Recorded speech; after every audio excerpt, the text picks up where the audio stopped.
This will make you star performer in school or college. Hey everyone, this is Pragya and you are watching the Glam Hacks. So आज की video में मैं आपको बताने वाली हूँ how to take notes. So कैसे आपको नोट्स बनाना है वो मैं आपको इस वीडियो में बहुत ही अच्छे तरीके से बहुत ही डिटेल में बताने वाली हूँ.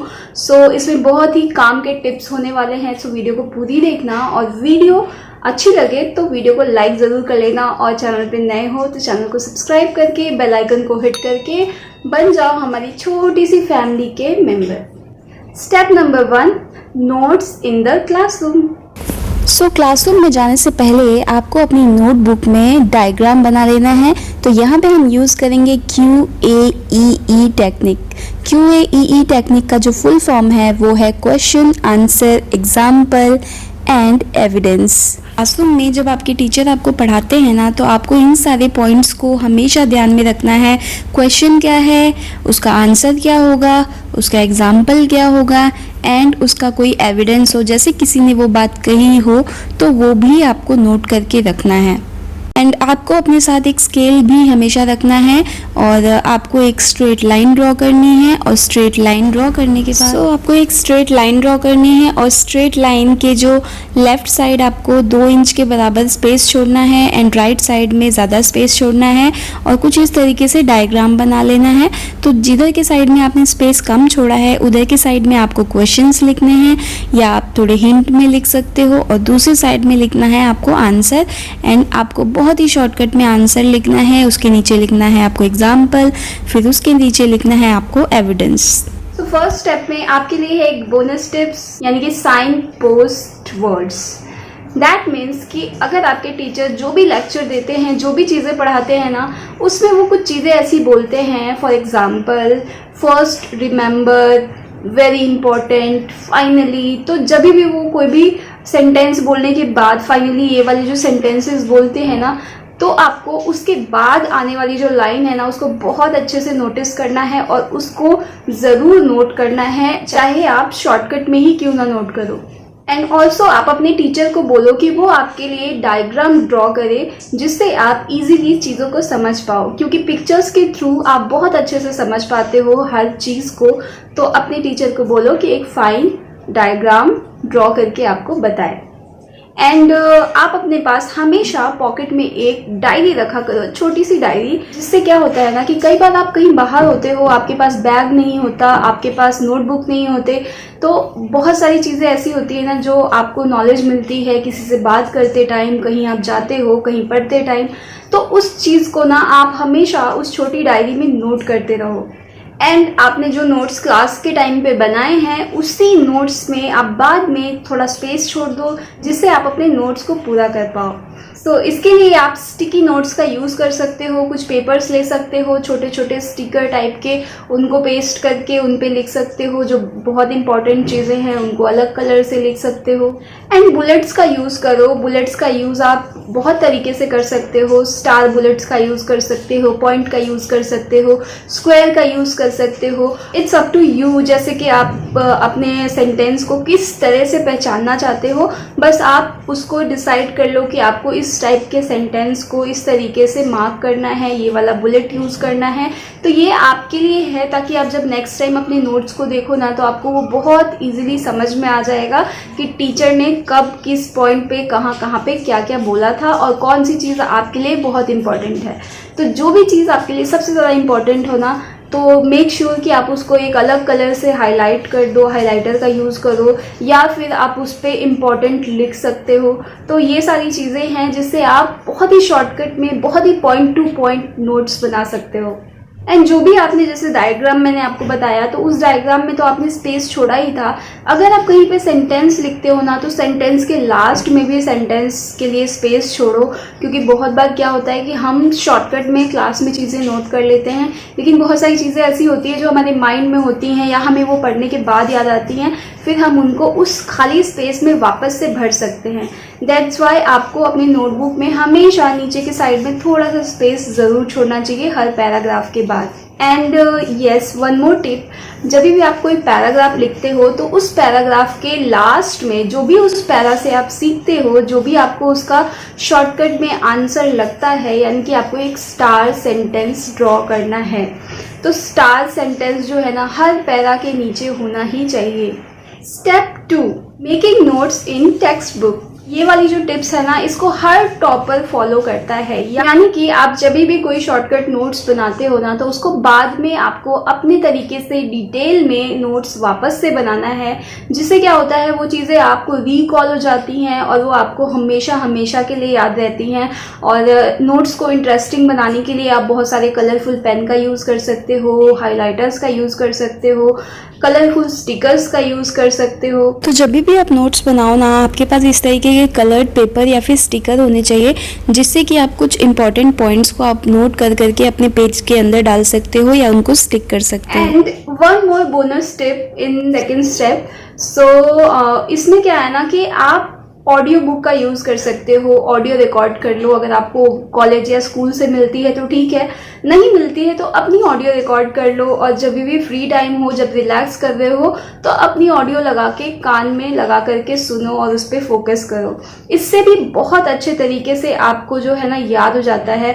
तो ये भी एक तरीके का नोट्स ही है, बट हाँ, लिखना तो है आपको, ये एडिशनल है। अगर आप चाहो तो इन नॉलेज को और एक्स्ट्रा बढ़ाने के लिए और ज़्यादा अच्छे से याद करने के लिए इस टेक्निक का भी यूज़ कर सकते हो। Step number 3, review and revise your notes. तो जो भी आपने नोट्स बनाया है ना, उसको टाइम टाइम पे आपको उसको रिव्यू करना है। जो भी उसमें गलतियां हैं उनको सुधारना है और उनको रिवाइज भी करते रहना है। तो जैसे कि मैंने आपको पहले बताया, ऑडियो बुक का आप यूज़ कर सकते हो। तो ये जो है ना, ये बहुत ही इम्पॉर्टेंट प्रोसेस है। अगर आपने एक बार नोट्स बना लिया और उसको अगर आप टाइम पे पढ़ लोगे, तो वो आपको हमेशा हमेशा के लिए चीज़ें याद रह जाने वाली हैं। एंड इसको और इंटरेस्टिंग बनाने के लिए ना, जब भी आप कोई चीज़ पढ़ते हो तो म्यूज़िक सुन सकते हो, बट मेक श्योर कि वो जो म्यूज़िक हो रिपीटेटिव होना चाहिए। जैसे उसमें कोई लिरिक्स नहीं होना चाहिए, वो म्यूज़िक काम होना चाहिए, जैसे कि उसको आप सुनते टाइम आपका माइंड कहीं और ना जाए, सिर्फ आप पढ़ाई पे फोकस करो और आपके कान में म्यूजिक लगा हुआ है, जिससे आसपास जो भी डिस्ट्रैक्शन होते हैं ना, उससे आप बच पाओगे। आपको आपने जो भी चीज़ें पढ़ी हैं, जितना भी आपको इन्फॉर्मेशन है, उनको रिकॉल करना है। यानी कि जैसे कि मैंने आपको पहले की वीडियो में बताया था कि आपको फ्लैश कार्ड का यूज़ करना है। फ्लैश कार्ड जो है ना, वो आपको चीज़ों को इजीली रिकॉल कराने में बहुत हेल्प करते हैं। फ्लैश कार्ड बनाने के लिए सबसे पहले आपको कलर पेपर को इस तरीके से कट कर लेना है। इसको आप बड़े छोटे किसी भी साइज़ में कट कर सकते हो। एंड इसके एक साइड चाहो तो आप क्वेश्चन और दूसरी साइड आंसर लिख दो, या फिर आप जो भी नोट करना चाहते हो ना, उसको आप इस पे लिख सकते हो बड़े बड़े अक्षर। तो आपके फ्लैश कार्ड पे एक साइड में एक ही कॉन्सेप्ट होना चाहिए। मे बी आप एक साइड में क्वेश्चन लिख सकते हो, एक साइड में आंसर लिख सकते हो और अपने आप को चेक कर सकते हो। मान लो आप कभी एक फ्लैश कार्ड उठाओ, आपके एक साइड पे क्वेश्चन है, आप उस क्वेश्चन को पढ़ो और अपने आप ट्राई करो कि आप उसका आंसर दे पाओ बिना पीछे देखे। जब आप आंसर दे लो, उसके बाद आप पीछे के साइड में चेक कर सकते हो। You can use so many colours, like आप रेनबो के कलर्स यूज कर सकते हो अपने नोट्स बनाने के लिए, यानी अपने फ्लैश कार्ड बनाने के लिए, जिससे ये आप और ज़्यादा इंटरेस्टिंग बना पाओगे। और इसमें कुछ पिक्चर्स का भी यूज़ कर सकते हो। तो ये चीज़ें जो है ना, इनकेस अगर आप चीज़ें भूल भी जाओ ना, तो उससे कलर से और पिक्चर्स के थ्रू आप उनको वापस से रिकॉल कर सकते हो जब भी आपको पढ़ना हो। Make your own flash card. तो कभी भी आप अपने फ्रेंड्स या किसी से कॉपी नहीं करना है, आपको अपनी लैंग्वेज में आपका फ्लैश कार्ड बनाना है, जिससे आप बहुत। So now it's step 4। Diagram जो है उनका आप नोट्स बनाते टाइम यूज कर सकते हो, जिसमें पहला है mind map. So mind map में क्या होता है कि जो आपका मेन आइडिया होता है ना, वो सेंटर में होता है और बाकी के आइडियाज़ जो होते हैं वो साइड साइड में होते हैं। तो इसमें कोई रूल नहीं होता है कि आप किस तरीके से बनाओगे आपका नोट्स। तो इसमें ब्रांचेस बना सकते हो, इसमें एरोज बना सकते हो, जैसा भी आपको सही लगे वैसा डिज़ाइन बना के आप अपना माइंड मैप बना सकते हो। तो माइंड मैप जो है बेसिकली ये आपके माइंड के अकॉर्डिंग आपको बनाना है, जैसे कि आप इजीली इसको याद कर सको। और ये बहुत ही ज़्यादा अट्रैक्टिव भी लगता है, तो आपको इंटरेस्ट भी आएगा इसको पढ़ने में। सेकेंड है flow chart. So flow chart की ख़ास बात ये है ना कि ये एक फ़्लो में होता है और इसको बहुत ही नीट एंड क्लीन बनाया जाता है। इसका यूज़ आप मोस्टली जब एग्ज़ाम देते हो ना तब करते हो, क्योंकि एग्ज़ामिनर जो है उसके सामने अगर आप माइंड मैप करोगे तो वो अच्छे से समझ नहीं पाएगा, क्योंकि माइंड मैप में थोड़ा हौच पौच होता है। तो इस तरीके से आप फ़्लो चार्ट बना करके किसी चीज़ को एक्सप्लेन कर सकते हो। तो मोस्टली इन चीज़ों का क्या होता है ना, जैसे कि आपको किसी चीज़ के डिटेल के बारे में बताना हो, जैसे मान लो कोई ऑर्गेनाइजेशन है, ऑर्गेनाइजेशन के अंदर कितने कितने लोग काम कर रहे हैं, किस किस पोस्ट पे हैं, तो इस तरीके से ये और डीप होता जाता है। एंड आप इसमें छोटे छोटे कुछ एक्स्ट्रा बॉक्सेस भी ऐड कर सकते हो। थर्ड है टेबल। तो टेबल का जो बेस्ट एग्जांपल है ना वो है आपका खुद का टाइम टेबल। तो आप देखते होगे स्कूलों में किस तरीके से टाइम टेबल बनाया जाता है। तो इसमें जो है ना, इसमें थोड़ा सा माइंड का यूज़ ज़्यादा होता है और इसमें क्या है कि आप चीज़ों को ज़्यादा से ज़्यादा बहुत ही कम स्पेस में कंपोज कर सकते हो और बहुत ही अच्छे से समझा सकते हो। तो डिफरेंट डिफरेंट चीज़ों को समझाने के लिए आप डिफरेंट डिफरेंट टाइप के डायग्राम्स का यूज़ कर सकते हो। इसमें साइड में एक पतली स्ट्रिप बनाई जाती है और ऊपर के लाइन में जो होता है हेडिंग होता है, और बाकी की जो लाइंस है इनके अंदर आपके जो सब कंटेंट है वो होते हैं। एंड यस, जैसे कि आपने सारे डायग्राम्स को कलर करके अट्रैक्टिव बनाया है, वैसे आप इसको भी अट्रैक्टिव बना सकते हो। तो कलर्स के अकॉर्डिंग भी आप समझ सकते हो कि आपने क्या लिखा था, आप उसको याद कर सकते हो बाद में। एंड फोर्थ है वेन डायग्राम। सो इस वाले डायग्राम में क्या होता है कि सिंपली आपको 2 सर्कल बनाने होते हैं और इस सर्कल में क्या होता है कि तीनों में आप चाहो तो अलग अलग कलर फिल कर सकते हो।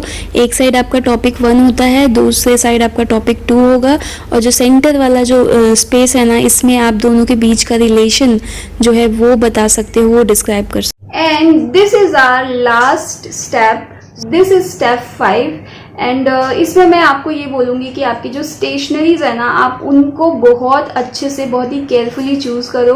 जैसे मैंने आपको बोला कि आप कलरफुल नोट्स का यूज़ करो, आप डायरी का यूज़ करो।